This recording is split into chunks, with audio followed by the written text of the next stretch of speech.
Students, आज हम लोग चर्चा करेंगे अध्याय 7 का भाग 2, जिसके अंतर्गत आज हम पढ़ने वाले हैं तंत्रिका उत्तक एवं बेसिक उत्तक के बीच समन्वय, यानी कि इसके बीच तालमेल कैसे होता है।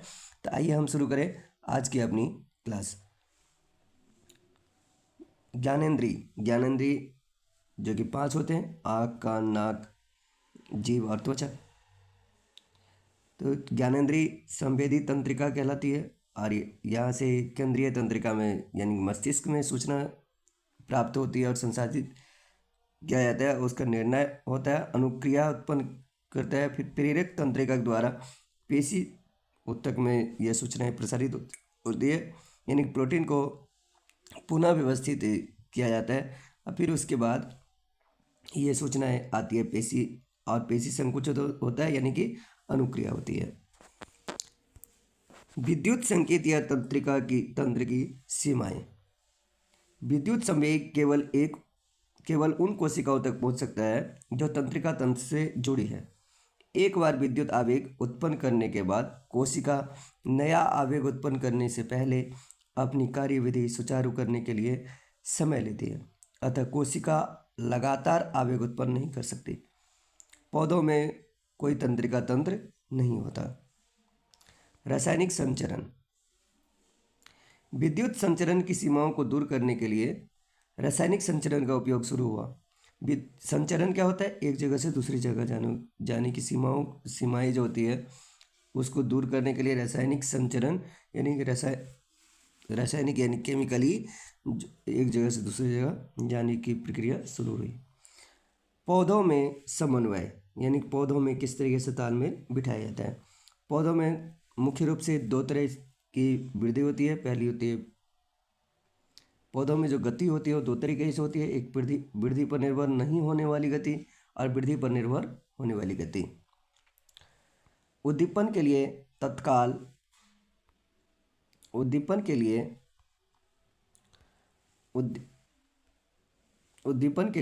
अनुक्रिया। वृद्धि पर निर्भर न होना। पौधे विद्युत रासायनिक साधन का उपयोग कर सूचनाओं को एक कोशिका से दूसरी कोशिका तक पहुंचाते हैं। कोशिका अपने अंदर उपस्थित पानी की मात्रा को परिवर्तित कर गति उत्पन्न करती है, जिससे कोशिका फूल या सिकुड़ जाती है।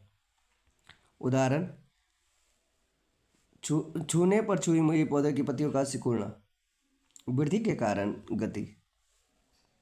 ये दिशिक तथा अनुवर्तन गतियाँ उद्दीपन के कारण होती हैं।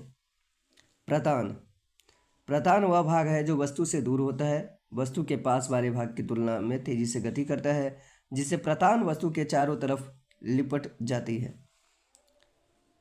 प्रतान जैसे कि आप किसी भी उसमें देखे होंगे पौधे में, वो छोटी छोटी पतली सी जो उससे निकलती रहती है।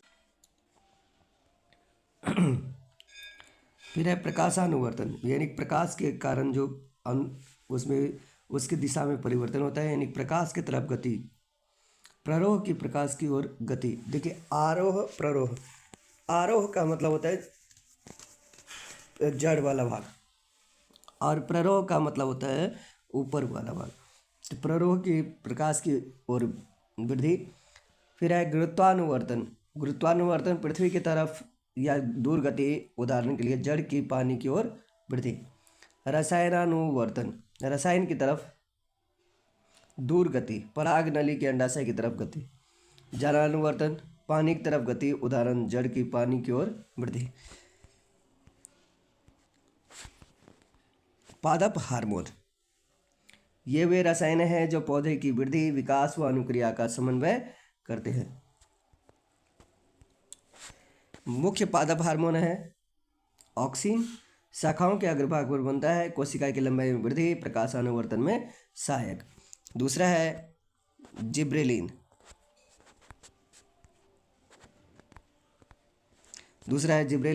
ये तने की वृद्धि में सहायक है। तीसरा है साइटोकाइनिन, कोशिका विभाजन तीव्र करता है, फल व बीज में अधिक मात्रा में पाया जाता है। फिर उसके बाद है एबिसिसिक अम्ल, ये वृद्धि संबंधन यानी वृद्धि को कम करता है। वृद्धि नहीं तो पौधे बहुत अधिक बढ़ जाएंगे, फिर उसका अपना भार भी सहन करना मुश्किल हो जाएगा, तो उसी को कंट्रोल करता है एब्सिसिक अम्ल। पत्तियों का मुरझाना, इसी कारण होता है तनाव हार्मोन।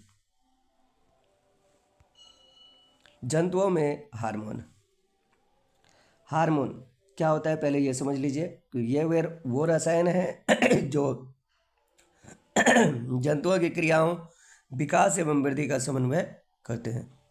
अंतःस्रावी स्रावी ग्रंथि, ये वो ग्रंथियां हैं जो अपने उत्पाद रक्त में स्रावित करती हैं, जो हार्मोन कहलाते हैं।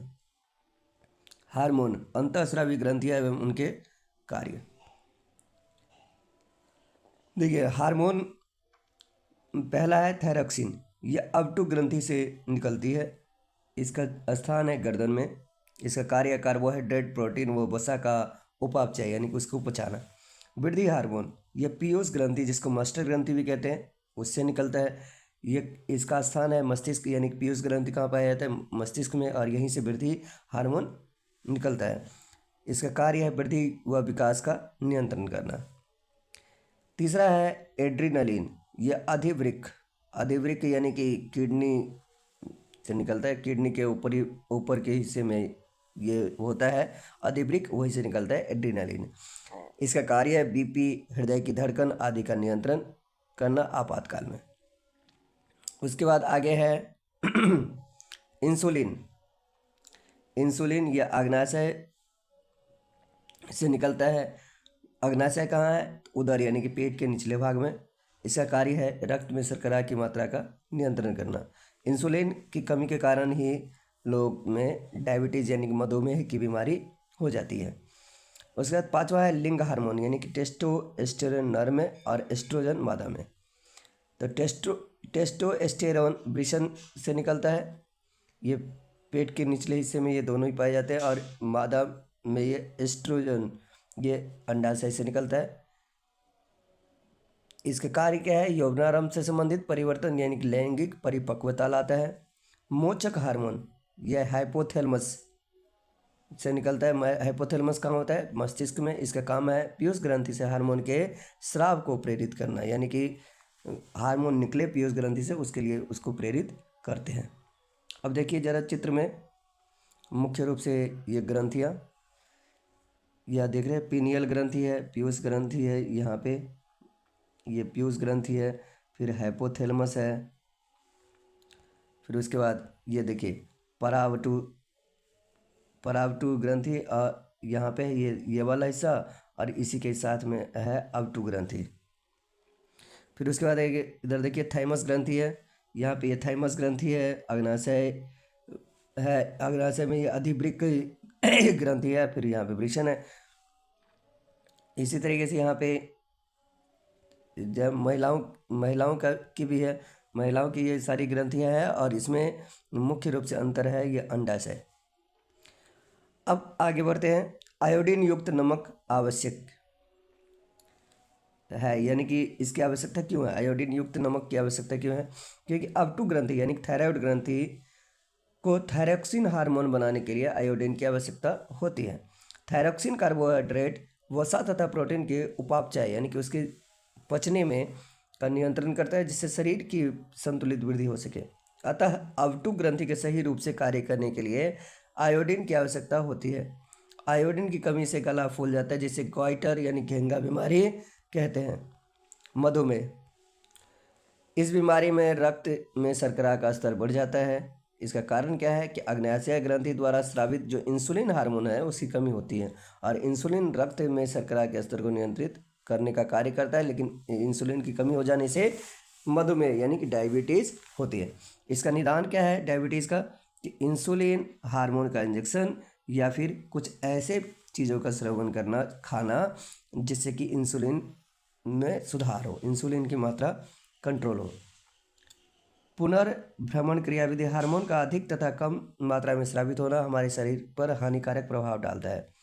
पुनर्भ्रमण क्रियाविधि यह सुनिश्चित करता है कि हार्मोन सही मात्रा में तथा सही समय पर स्रावित हो, यानी सही समय पर निकले। उदाहरण के लिए रक्त में शर्करा के नियंत्रण की विधि रक्त में शर्करा की मात्रा का बढ़ना। अब देखिए कैसे होता है। बंद करो पुनर्भ्रमण भेजना। अभी अग्नाशय द्वारा संसूचित क्या आता है, फिर इंसुलिन का स्राव होता है, शर्करा की मात्रा का घटना और अग्नाशय द्वारा इंसुलिन ना बनना।